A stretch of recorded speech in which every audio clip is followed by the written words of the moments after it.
My son waited exactly 3 weeks after I signed the deed over to him to throw me out of the house I had paid for over 22 years.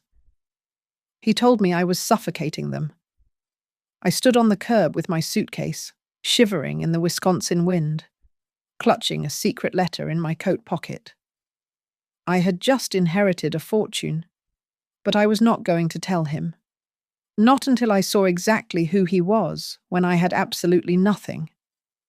My name is Eleanor Granger, and at 58 years old, I stood in the hallway of the house I had paid for over 22 years, listening to my son explain why I was now homeless. The Wisconsin winter pressed against the window panes, but the chill inside the living room was far worse.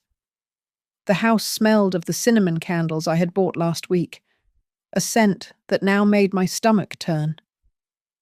"Mom, look, you staying here. It's just suffocating us," Mason said. He did not look at my eyes. He looked at a spot on the wall just above my shoulder, focusing intently on the beige paint. "We need the space. For our future. You understand that?" Right, I looked at the boy I had raised.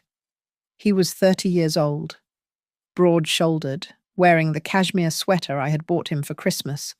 His voice was steady. Too steady. He had practiced this speech. I could almost see the script scrolling behind his eyes. "Suffocating?" I asked. My voice felt small, a dry rasp in my throat. "It's not personal," he said, checking his watch. "But I need you out before tonight. The movers are coming for the guest room stuff. We're turning it into an office." "Tonight," I whispered, clutching the strap of my purse. "Mason, where am I supposed to go?" "There's a motel on 4th, he said quickly, as if he had the answer ready on a cue card. "I'll pay for the first 2 nights. After that, well, you have your pension. You'll figure it out." I looked past him toward the kitchen. Kendra, my daughter-in-law, stood leaning against the doorframe. She was not looking at me. She was staring at the digital clock on the microwave, tapping her fingers against her arm. She looked like someone waiting for a slow pizza delivery, not someone watching her mother-in-law be evicted. She said nothing. Her silence was louder than Mason's excuses. She did not offer a cup of tea. She did not offer a box. She just waited for the transaction to complete. I walked to my room. My legs felt heavy, but my hands shook violently. It was not age. It was the vibration of a knife sliding smoothly into my back. I pulled my old leather suitcase from the closet. The zipper stuck. It always stuck. I remembered the day I signed the deed over to him. It was 6 months ago. I had just come home from the hospital after that mild stroke. I was scared and vulnerable. Mason had sat on the edge of my bed, holding my hand with a warmth that felt genuine at the time. "It's just to protect the assets, Mum. Just to avoid trouble later," he had said then, his eyes wide with concern. "If you get sick again, the state could take the house. Let me keep it safe for you." I had signed. I had signed because I trusted him more than I trusted my own stopping heart. I thought I was investing in my safety net. I was actually digging my own grave. I swept my arm across the dresser, knocking old receipts and junk mail into a pile to throw away. A thick, cream-colored envelope slid out from between a grocery flyer and a credit card offer. It had a postmark from a town in Ohio I had not thought about in 40 years. I almost threw it in the trash. Something stopped me. Call it instinct or fate. I shoved it into my coat pocket instead. I packed 3 changes of clothes, my toothbrush, and a photo of Mason from his high school graduation. I left the rest. I walked back to the living room. "I'm leaving," I said. Mason did not look up from his phone. Okay?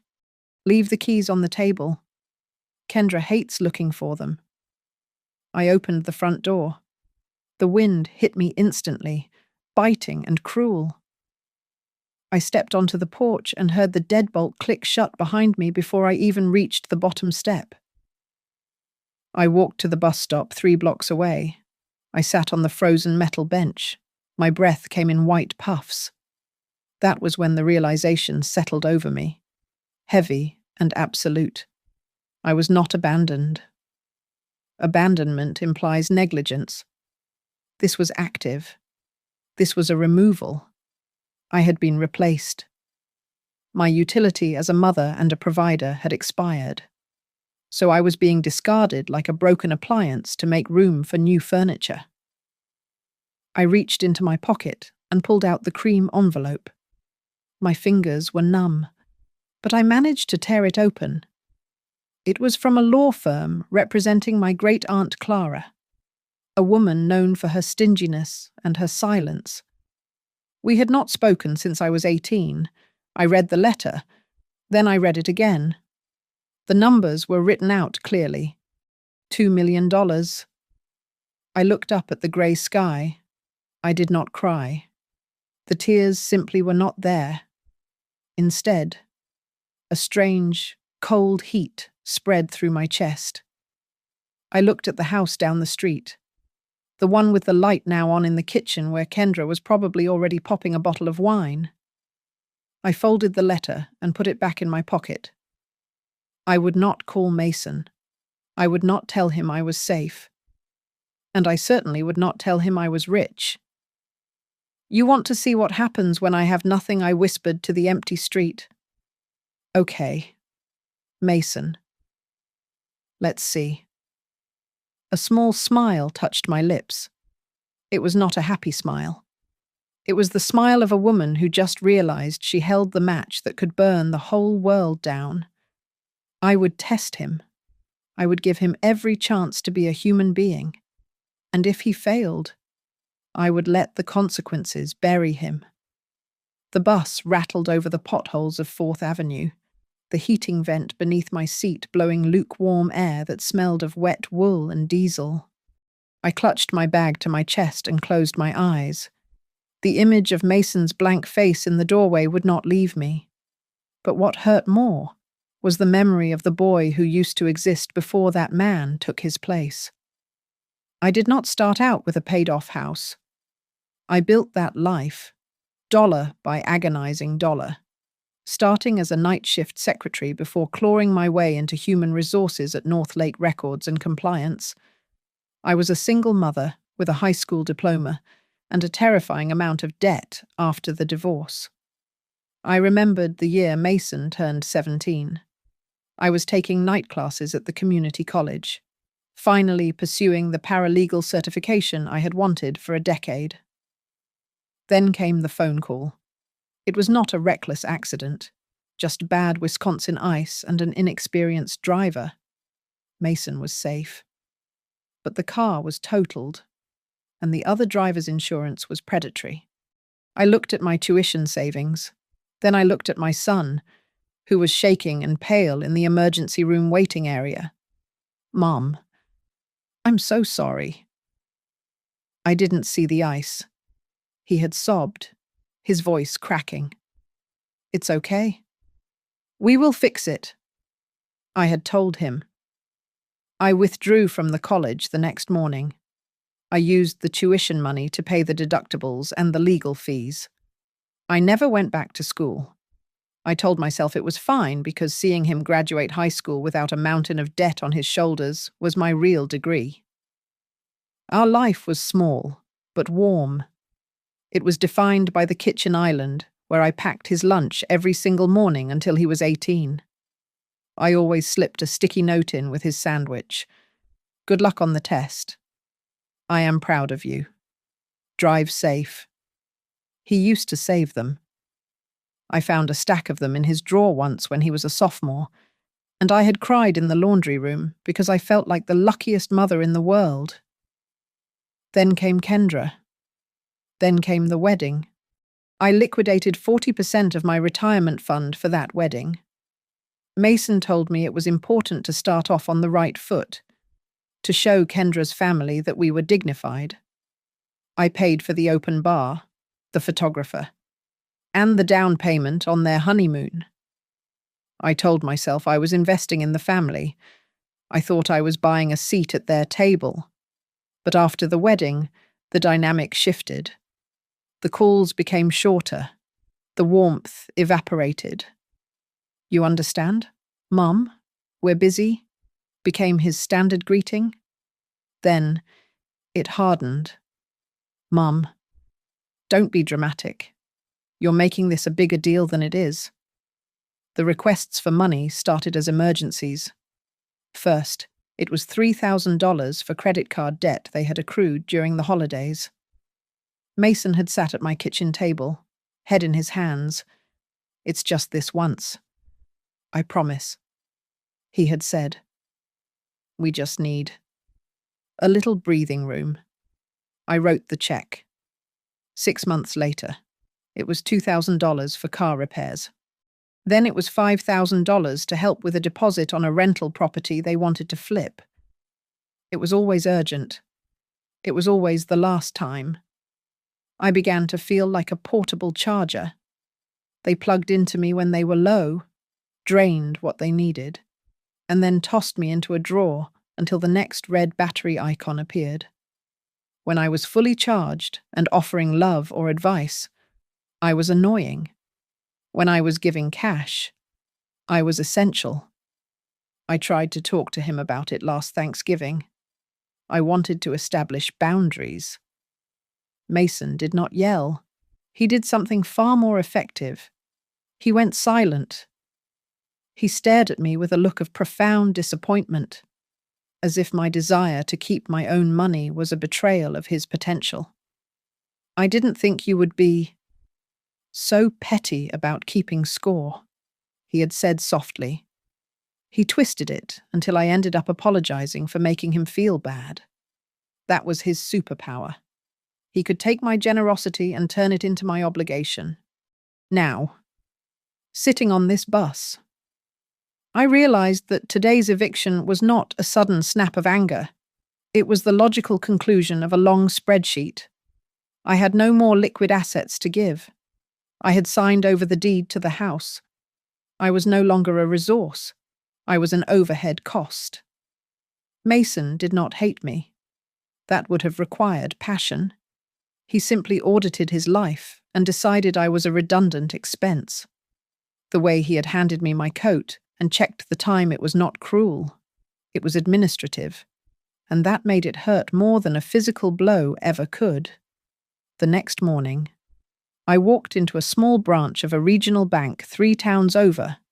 I did not go to the bank where Mason and I had held a joint account for years. I needed a firewall.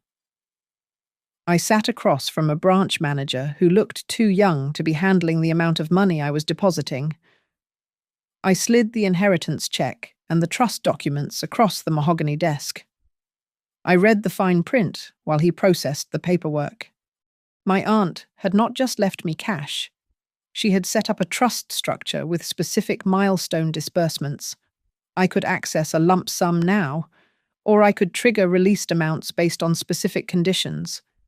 It was designed to protect the beneficiary from impulse spending, but right now, it looked like a weapon I could wield with precision. "Mrs. Granger, for an amount this significant, we usually recommend adding a beneficiary or a joint owner for ease of access," the manager said, his fingers hovering over the keyboard. "Perhaps a spouse or a child." I looked him dead in the eye. "No, I learned that lesson already. Sole ownership, no linked overdrafts, no digital access for anyone but me." He nodded, sensing the steel in my voice. Understood. An hour later, I was sitting in the office of Nora Halstead. I had found her name in an online forum for elder financial abuse. Her office was small and smelled of stale coffee and printer toner, but her eyes were sharp. She flipped through the photocopies of the deed transfer documents I had retrieved from public records earlier that morning. Nora frowned, tapping a manicured fingernail on the signature line. Eleanor, look at this. Your signature is legally valid, yes. But look at the slant. It trails off at the end. You were on heavy medication for the stroke recovery when you signed this. Weren't you? I admitted. I remember feeling foggy. Mason said it was urgent. He said the lawyers were waiting. There were no lawyers, Nora said, flipping to the notary page. See this? This is a mobile notary service. The appointment was booked by a personal email address, Mason G88. She looked up at me. He didn't use a family attorney. He hired a stranger to come to your bedside, and he acted as the sole interpreter of the document's intent. He explained the papers to you, didn't he? He didn't let you read them thoroughly. A cold knot tightened in my stomach. He said it was standard protection. He said he was saving the house from the government. He was saving it for himself. Nora corrected. We need to see how he reacts to pressure. We need to know if this was opportunistic or premeditated. I nodded. It was time for the test. I placed my cheap burner phone on Nora's desk and put it on speaker. My hands were shaking, but my voice was steady. I dialed Mason. He picked up on the third ring. Mum, I'm at work. Make it quick. Mason, I said, forcing a tremor into my voice. I made a mistake. A terrible mistake. What now? He sighed. I was desperate. I met someone online who said they could help me invest my pension to get a deposit for an apartment. I gave them the access codes. It's gone. Mason, the savings account, the emergency fund. It's all gone. I have $40 left. I have nowhere to go. I waited for the explosion. I waited for him to scream, to ask how I could be so stupid, or to panic about the burden falling back on him. But there was no explosion. There was only silence. It lasted for 5 long seconds. It was a calculating silence. I could almost hear the gears turning in his head. That's unfortunate, he finally said. His voice was devoid of shock. It was flat. Look, Kendra and I are swamped right now. We can't have you here. The stress would be too much for her. But I'm on the street. Mason, I pleaded. You should go to a shelter, he said. There is one downtown. They take people in emergencies. Then came the sentence that made the hair on the back of my neck stand up. Mum, listen to me carefully. Don't tell anyone about this. Don't go to the police yet. It will just be embarrassing for you, and they can't do anything anyway. Just find a bed at the shelter and sit tight. Do not talk to anyone about your finances. Promise me. Okay, I whispered. I promise. He hung up without saying goodbye. I stared at the phone. The screen went dark. I looked up at Nora. Her face was grim. She had been taking notes, but her pen had stopped moving. He didn't ask how much was lost. Nora said softly. He didn't ask the name of the scammer. He didn't ask if you had eaten. No, I said. The realization hit me like a physical blow. He just wanted to make sure I kept my mouth shut. I leaned forward, my voice dropping to a whisper. If he isn't afraid of me suffering, if he doesn't care that I'm destitute, then what is he afraid of? Nora capped her pen with a sharp click. He's afraid of a paper trail. Eleanor, he's afraid someone else is going to look at your financial history. Because if the police investigate a scam on your account, they might look at all your transactions, including the house transfer. I sat back in the chair. He was not protecting me from embarrassment. He was quarantining me to hide his own infection. I rented a studio apartment on the south side of the city using a cashier's check drawn from my new secret account. It was clean, but small, with linoleum floors that curled at the corners and a radiator that hissed like an angry cat. I needed to disappear, but I also needed to stay visible enough to be a burden. I kept my old coat, the one with the frayed cuffs. I bought a cheap prepaid phone at a convenience store. I was playing a role. I was the destitute mother, the failure, the problem that would not go away. I sat on the edge of the twin mattress and typed a message to Mason. Mason, I am scared. Can I please stay with you for just a few weeks? I will sleep on the floor. I have nowhere else. I sent it at noon. I stared at the screen for the first hour. By the second hour, I put the phone down and made tea.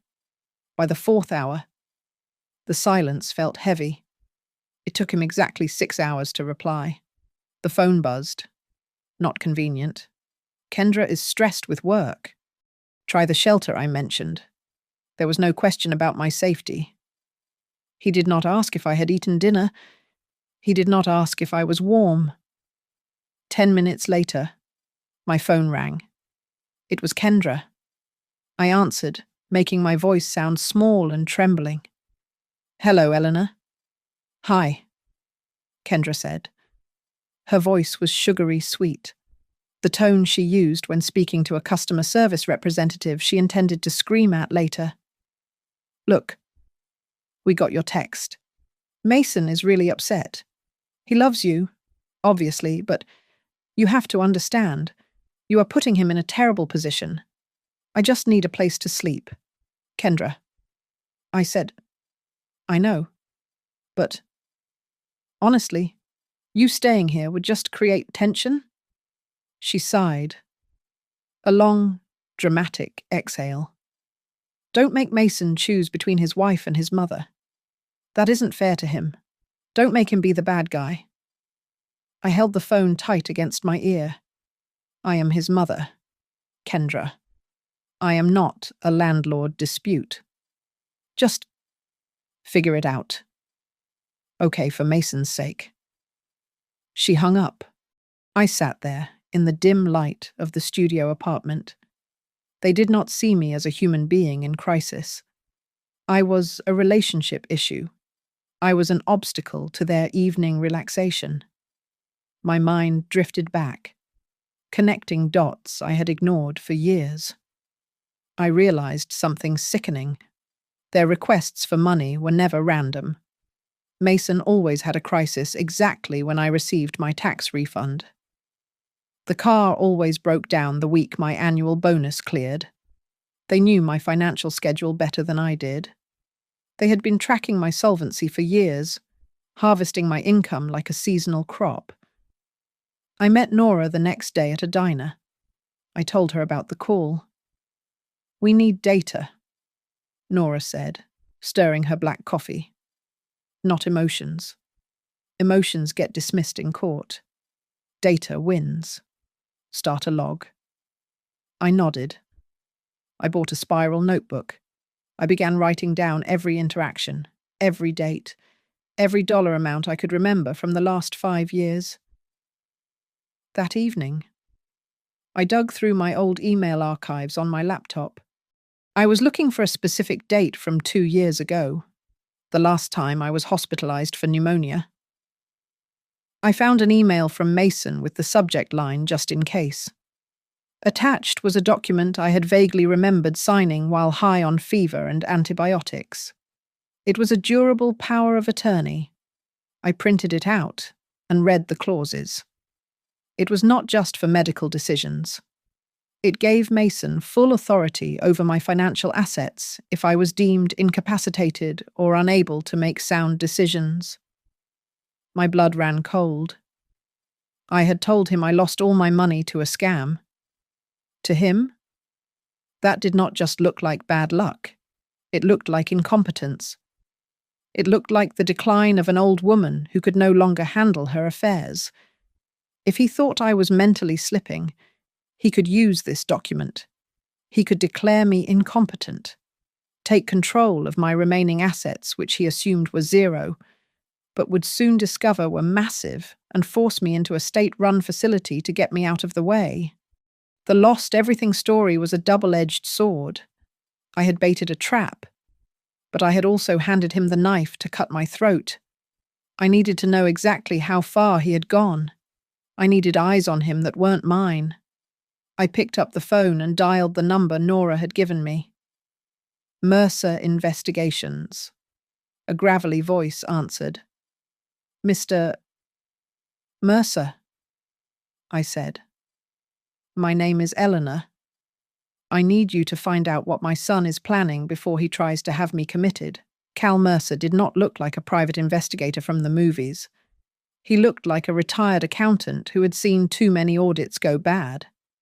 We met in the back of a 24-hour diner where the coffee tasted like burnt rubber. He slid a manila folder across the sticky table. It was thick. I started with the basics, Cal said, tapping the cover. Social media, public records, trash pulls. People think they are private, but they leave digital fingerprints everywhere. I opened the folder. The first few pages were a spreadsheet of expenses. Your son and his wife are bleeding money, Cal said bluntly. Based on their tax returns, their combined income is modest. But look at these credit card statements. 2 weeks in Cabo San Lucas last month. Custom Italian leather sofas delivered 3 days ago. A membership to the exclusionary Riverbend Country Club. They are spending about $4,000 a month more than they earn. I stared at the numbers. They had told me they were broke. They had told me my presence was a financial strain. Where is the money coming from? I asked. Credit, Cal said. And anticipation. They are leveraged to the hilt, likely banking on a future windfall. But here is the part that will upset you. He flipped to a tab marked Logistics. There was a copy of a rental agreement for a self-storage unit on the edge of town. The date. Cal pointed out. November 1st. I felt a chill that had nothing to do with the diner's air conditioning. But I wasn't evicted until the 22nd. Exactly, Cal said. They didn't kick you out because of a sudden fight or a sudden need for space. They rented that unit 3 weeks in advance. They moved your winter coats and your photo albums out of the garage slowly, box by box, so you wouldn't notice. By the time Mason told you to leave, he had already moved half your life into a metal box. It was premeditated. It was not a crime of passion. It was a logistics operation. There is more. Cal continued. I spoke to a notary public who used to work near Mason's office. She remembers him. He came in for a consultation about 2 months ago. He wasn't asking about real estate. He was asking about the specific medical documentation required to prove an elderly parent is mentally incompetent. My hand tightened around the coffee mug. Incompetent. He wanted to know the threshold for overriding a power of attorney. Cal said. He wanted to know if a history of stroke could be used to fast-track a guardianship claim. Cal pulled out a grainy photo taken with a telephoto lens. It showed Mason walking into a glass building downtown. That is Bright Hollow Financial Solutions, Cal explained. They specialize in wealth management, but they have a reputation for aggressive estate restructuring. Mason met with a senior consultant there. He isn't just trying to manage your old house. He is setting up a structure to manage you. Then Cal dropped the final piece of evidence. It was a printout of an internal IT flag from Mason's company. I have a contact in his firm's IT department, Cal said with a small, humorless smile. Mason isn't careful. He used his work computer to search for legal forms.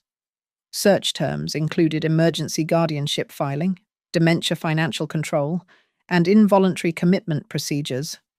He triggered a compliance warning because he was accessing legal databases that had nothing to do with his job.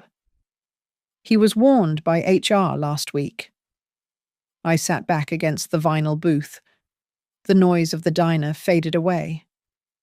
I thought about Mason's silence on the phone when I told him I had lost the money. He wasn't quiet because he was shocked.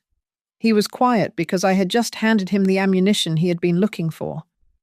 He doesn't just want me out of the house, I said, my voice steady. He wants to own me. He needs you to be the problem so he can be the savior. Cal corrected. If you are broke, homeless, and seemingly falling for scams, you fit the profile of someone who needs a guardian. Once he has guardianship, he controls your assets, your residence, and your medical care. If he finds out about the inheritance later, he controls that too. I looked at Cal. What is his final move? He waits for you to panic, Cal said. He wants you to break down, get desperate, and beg for help. Then he swoops in with the papers to save you.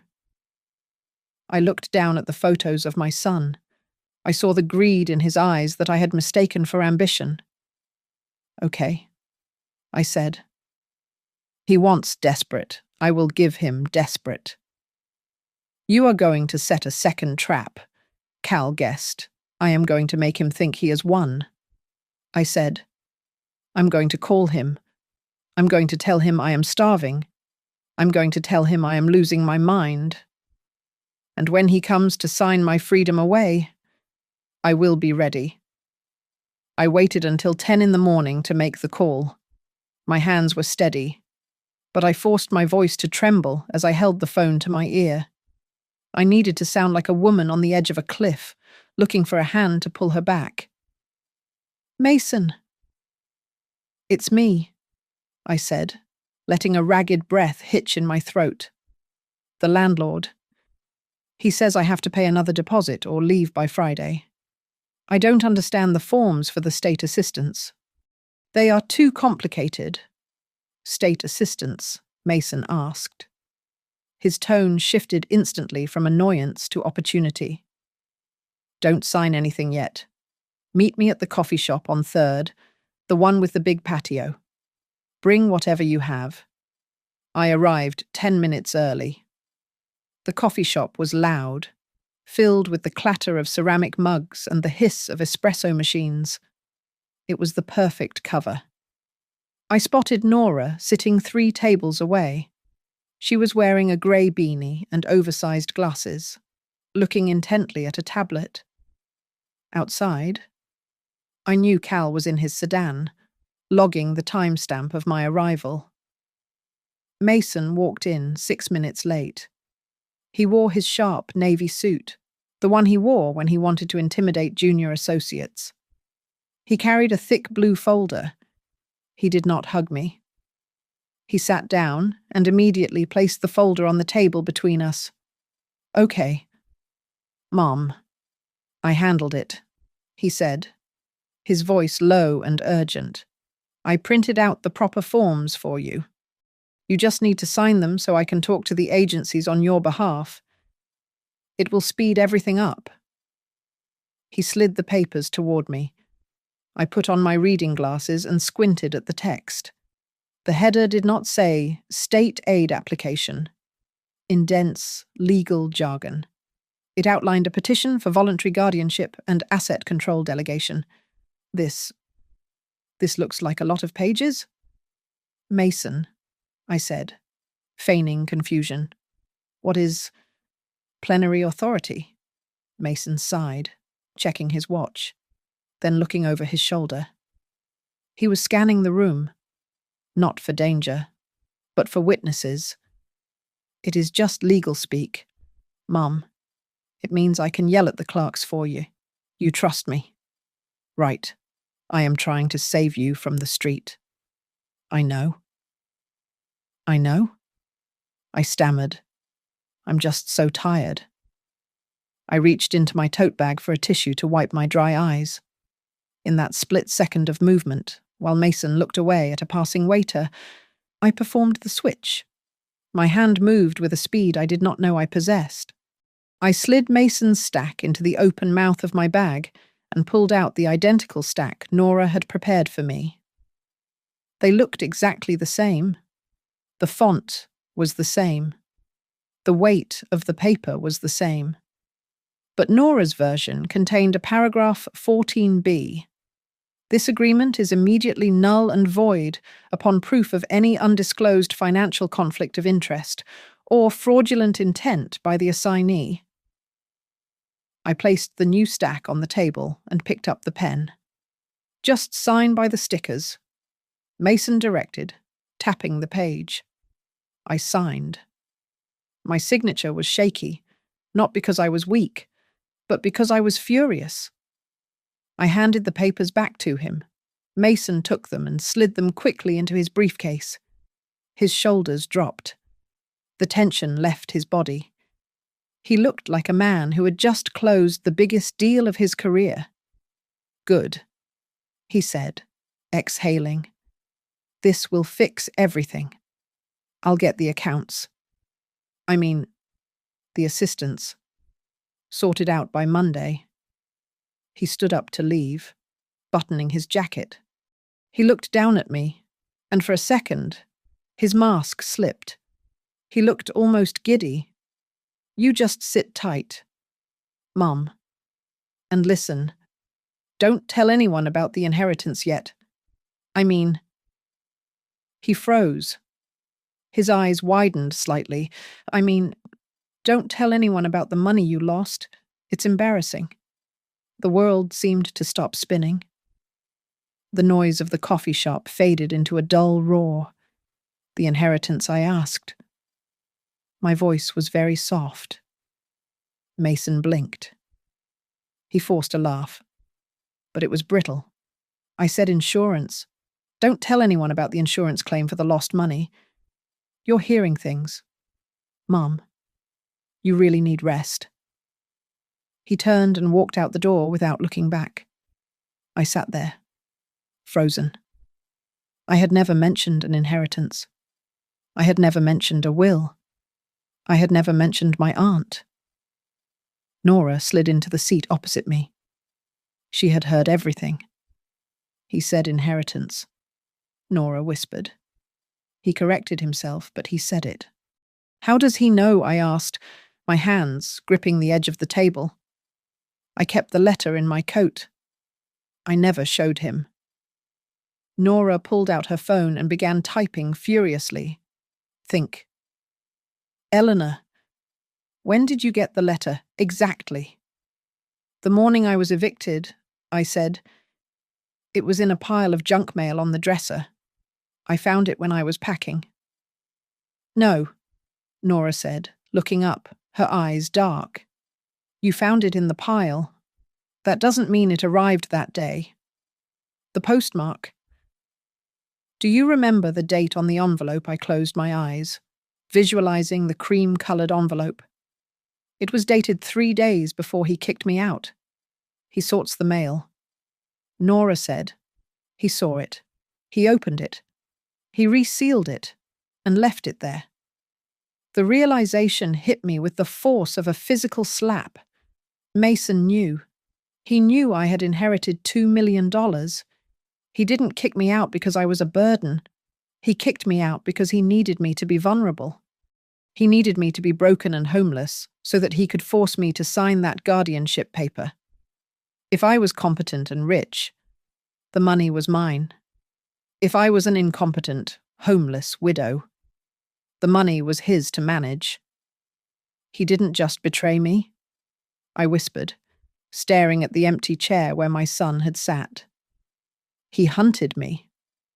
Nora moved with the terrifying efficiency of a woman who enjoyed watching predators become prey.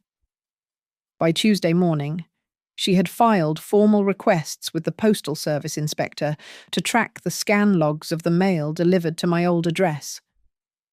We needed to prove the chain of custody. We needed to prove the letter had entered the house and had been intercepted. Cal Mercer called me at noon. He was standing outside the storage facility where Mason had moved my belongings. I got a look inside while they were moving some boxes around. Cal said, his voice crackling over the line. There is a plastic bin in the corner. It is not labelled winter clothes or books. It is labelled Mom Estate. The label looks old, Eleanor, like it was printed weeks ago. I felt the blood drain from my face. Estate. That was a word you used for dead people.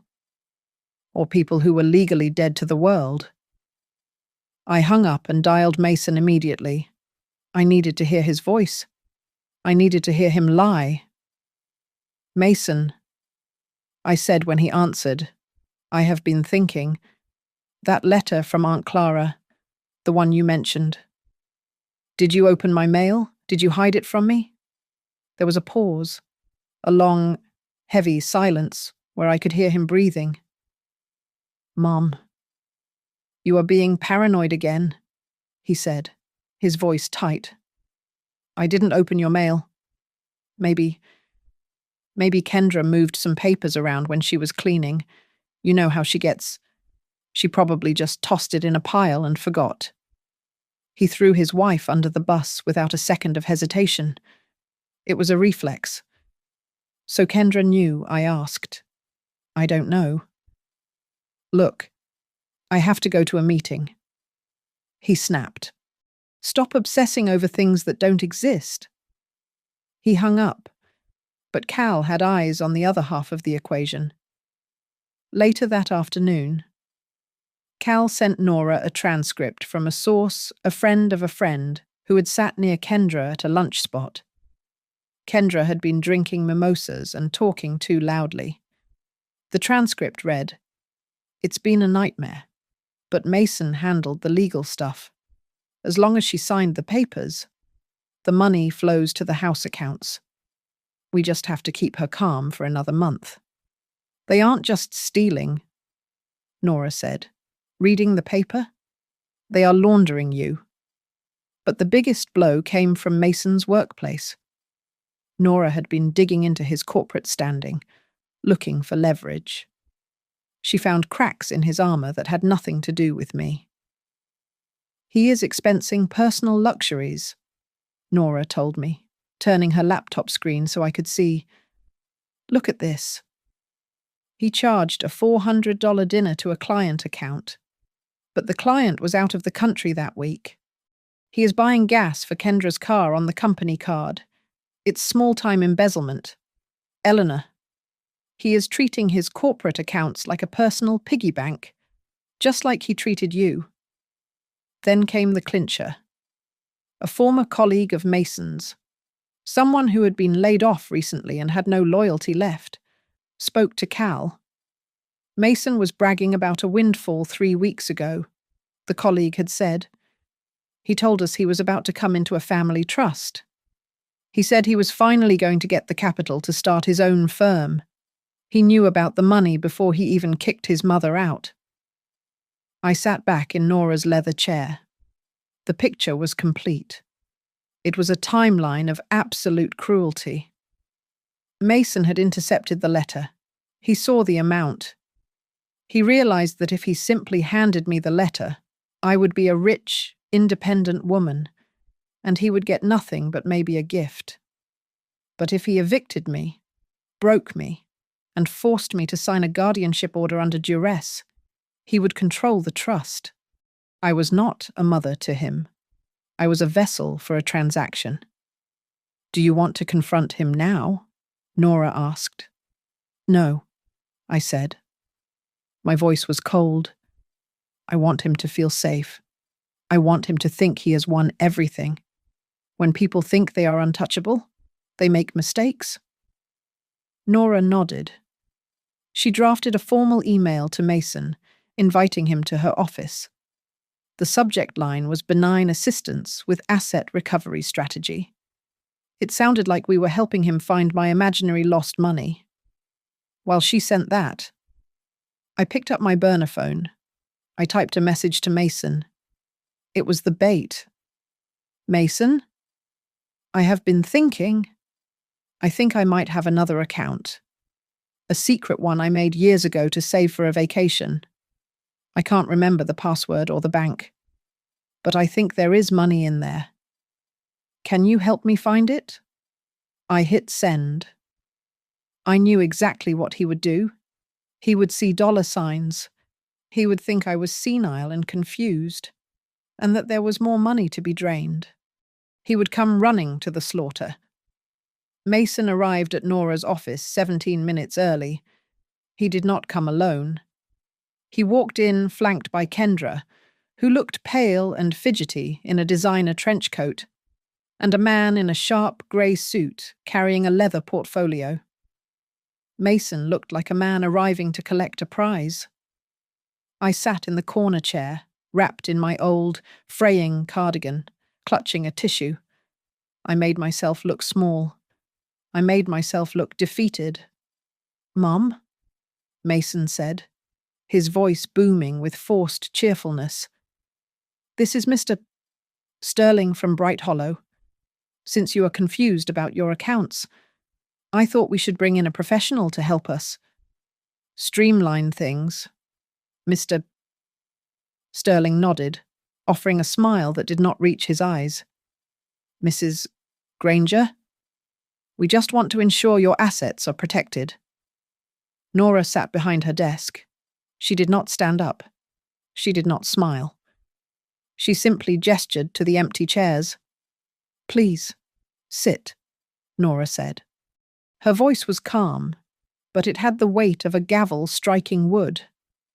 Mason sat down, adjusting his cuffs. "Look, my mother is clearly struggling. She thinks she has money she can't find. We are just here to get her signature so we can do a forensic search of her banking history." Nora opened a file folder in front of her. She looked at Mason over the rim of her glasses. "We will get to the banking history in a moment," Nora said.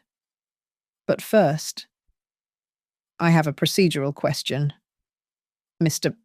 Granger, did you open a piece of mail addressed to your mother from the estate of Clara Vance on November 19th? Mason blinked. The arrogance on his face didn't vanish, but it froze. He let out a short, dismissive laugh. "That is a weird question. My mother gets a lot of junk mail. I handle the household trash."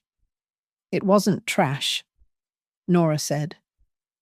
She slid a paper across the desk. "This is a scan from the Postal Service's informed delivery system. It confirms the letter was delivered to your address at 10 in the morning on the 19th. And this." She slid a second photo across. "This is a still frame from your building's hallway camera. It shows you taking the mail inside at 5 in the afternoon." Mason waved his hand. "So I brought the mail in. I didn't read it." "Then how do you explain this?" Nora placed a third photo on the desk. It was the picture Cal had taken inside the storage unit. The box labelled Mom Estate was clearly visible. Kendra gasped. It was a small, sharp sound, like a balloon popping. She stared at the photo, her hand flying to her mouth. Mason stiffened. His eyes darted to the consultant, then back to Nora. He decided to attack. "This is ridiculous," Mason snapped. "My mother is unstable. She is paranoid. Look at her. She is imagining conspiracies. Honestly, Mr. Sterling, I think we need to move forward with a formal competency evaluation. She is easily influenced, and I need to step in as guardian immediately." I looked up then. I let the tissue fall to my lap. "I was waiting for that," I said softly. Nora smiled. It was a terrifying smile. "It is interesting you mention competency, Mr. Granger. Because according to these IT logs from your employer," she pulled out a fresh stack of papers, "you were searching for emergency guardianship forms and how to declare a parent incompetent on your work computer 3 months ago. That was 2 months before your mother was evicted. That was while she was perfectly healthy. The room went deadly silent. The air conditioning hummed, sounding like a roar in the quiet. Mr. Sterling stood up abruptly. He snapped his portfolio shut. I was told this was a standard asset consolidation for a willing client. I was not informed there was a pending legal dispute regarding capacity or fraud. I am leaving. Wait, Mason said, reaching out. Sit down. This is just a misunderstanding. I am not getting disbarred for this, Mr. Sterling said, walking out the door without looking back. Mason turned to Kendra, his face red. Tell them. Kendra. Tell them Mom has been forgetting things. Kendra looked at Mason. Then she looked at the photos on the desk. She saw the sinking ship. And she made a choice. I didn't know he looked up those forms. Kendra stammered, her voice high and thin. He told me we had to move her out. He said it was the only way to secure our future. I just did what you said. Mason. You said she wouldn't notice Kendra. Shut up, Mason roared. She just confirmed conspiracy to commit fraud, Nora noted dryly, writing something down on her notepad. Mason stood up, his fists clenched on the desk. He glared at me. You think you're smart? You have nothing. You are broke. Mom, you need me. I looked at him. I did not see my son anymore. I saw a stranger in a suit. I am not broke. Mason, I said, my voice steady and strong. And I definitely don't need you. Nora placed one final heavy folder on the desk. It landed with a thud that echoed in the room. And just so you know, Nora said, locking eyes with him, we aren't the only ones looking at your search history. This file contains the evidence of your expense account irregularities. We haven't sent it to your company's compliance officer yet. But we are very close to hitting send. Mason sank back into his chair. His face went grey. He realized, finally, that he was not the one holding the pen. Nora did not shout. She simply turned her laptop screen around so Mason could see the email chain she had flagged. Mason, did you know that Bright Hollow is currently undergoing a Level 2 internal audit? Nora asked pleasantly. Your name is on the risk list, not just for the expense account fraud, but for unauthorized data access. You are a compliance nightmare waiting to happen. I watched my son. The arrogance evaporated. He slumped in his chair, looking less like a corporate shark and more like a cornered animal. I realized then that I did not have to invent a punishment for him. I just had to place the truth in the right spot and let gravity do the rest. Mason looked at me. His eyes were wide and frantic. He started to bargain. Mum. Okay. What do you want? He asked, his voice shaking. I can fix the guest room up for you. You can move back in tonight. I'll apologize to the neighbors. We can forget this whole misunderstanding. It was sickening. Even his apology sounded like a contract negotiation. He was not sorry for what he did. He was sorry for the leverage he had lost. Kendra began to sob. It was a loud, wet sound. She grabbed a tissue from her purse. We are drowning in debt, Eleanor, she cried. The credit cards, the car notes. We just wanted a fresh start. We wanted to buy a house in a better district for our future children. We didn't want to hurt you. We just needed a little help. I listened to her weep about her debts and her dreams. I listened to her justify stripping me of my dignity because they wanted a better zip code. Not once did she say, "We were worried about you." Not once did she say, "We love you." I raised my hand. The room went quiet. I have one question, I said. My voice was very calm. If I had not inherited that money, if I was truly broke, starving, and sick on that street corner, where would you have let me go? I looked at Mason. I waited for him to say I would have come back for you. I waited for him to say I would never have let you freeze. But he did not speak. He looked at the floor. He looked at the wall. He could not look at me. The silence stretched out for 10 seconds. It was the loudest silence I had ever heard. It was a confession. It was a death sentence for our relationship. That is what I thought. I said. Nora cleared her throat. She pushed a new document toward him. Here are your options, Nora said, her voice like steel. 1. You sign a full reversal of the property transfer, returning the house to Eleanor's sole name. 2. You sign a binding agreement, terminating any and all power of attorney or guardianship claims. 3. You agree to a repayment plan for the funds misappropriated from the joint accounts over the last 5 years. Mason looked up, his face pale. Repayment? I don't have that kind of money liquid. Then you will liquidate assets, Nora said without sympathy. Or I send this file to your compliance officer at Bright Hollow, and then I call the district attorney.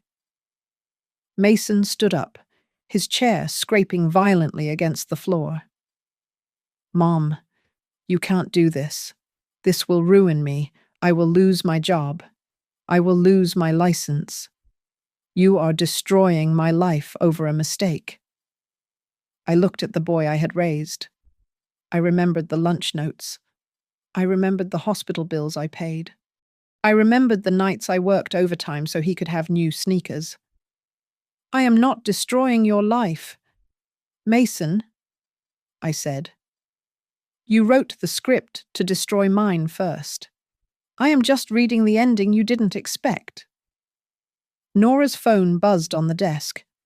She glanced at it, and her expression darkened. She looked up at me. Cal just sent me a screenshot of a text message Mason sent to Kendra 3 days before the eviction. Nora said.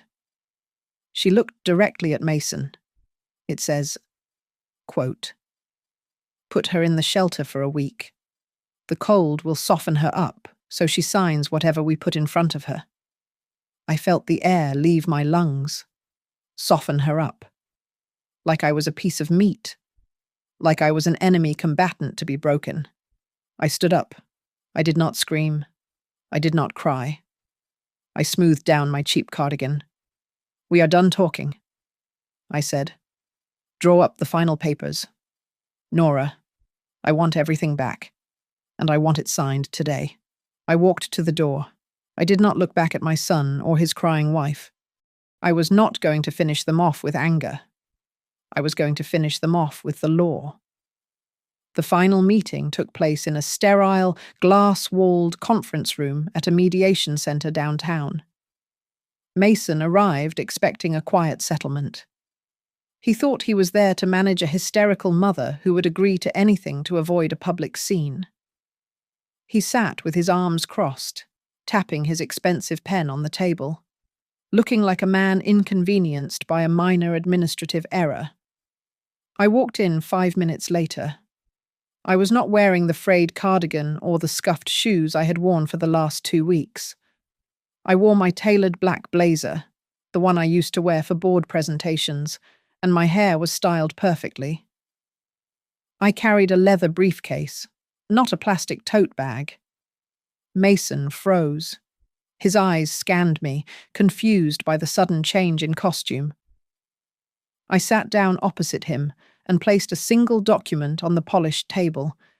It was the certified copy of the trust fund and the bank statement showing the inheritance balance. I didn't lose everything. Mason, I said, my voice clear and sharp. I have $2 million. I just wanted to see if you would still love me if I had 0. Mason picked up the paper. His hands began to shake. He read the numbers. He read the dates. The color drained from his face as he realized the magnitude of his miscalculation. He had tried to commit an elderly woman to a state facility when she was actually a millionaire. You tested me, Mason whispered. This whole time I gave you a choice. I corrected him. I gave you a chance to be a son. You chose to be a predator. Nora slid the settlement agreement across the table. Here are the terms. You will sign a full rescission of the deed transfer. You will resign from all power of attorney privileges. You will repay the funds you misappropriated from the joint accounts within 18 months. And you will agree to a permanent no-contact order regarding financial matters. Mason scoffed, trying to regain some ground. Or what I signed those guardianship papers at the coffee shop. Mum, I have legal priority. You signed them too. You can't just undo that. I smiled. It was the first time I had smiled in days. Read the copy you have in your briefcase. Mason, I said. Read paragraph 14b. He frowned, digging into his bag and pulling out the papers I had signed in the noisy cafe. He flipped to the back. This agreement is immediately null and void upon proof of any undisclosed financial conflict of interest or fraudulent intent by the assignee. He read aloud.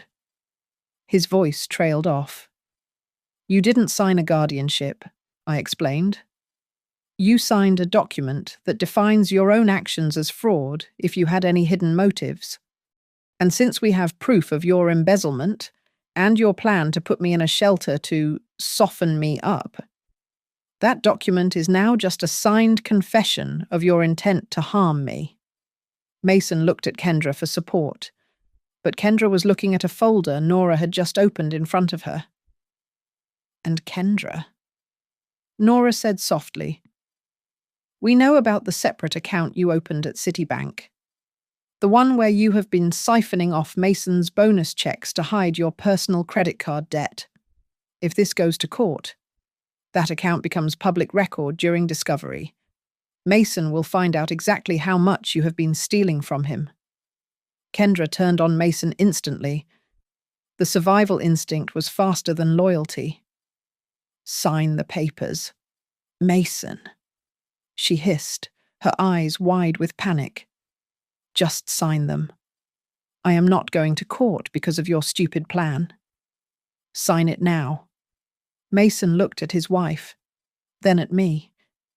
He looked small. He looked like the 17-year-old boy who had crashed his car on the ice, but this time, I was not there to pay the deductible. Mom! His voice cracked. Tears welled up in his eyes. Mom! Please, I can fix this. I'll take care of you, I promise. We can be a family again. Don't do this. Care isn't a debt you pay to get access to assets. Mason, I said, standing up. I don't want your care. I want my life back. He picked up the pen. His hand trembled violently as he signed the deed reversal. Then he signed the resignation of rights. He pushed the papers across the table. You ruined me, he whispered.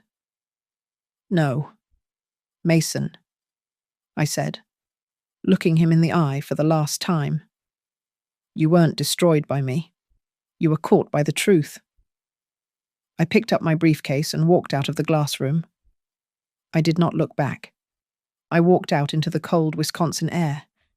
But I did not feel the chill. I felt lighter than I had in 20 years. I flagged down a taxi, gave the driver the address of a real estate agent, and started the rest of my life. Thank you so much for listening to my story. It was a hard journey, but I am glad I finally stood up for myself. I would love to know where you are listening from today. Please drop your city or country in the comments below so we can connect. If you enjoyed this story and want to support the channel, please subscribe to Grandma's Family Diary, like this video, and hit that hype button to help more people hear this story. See you in the next one.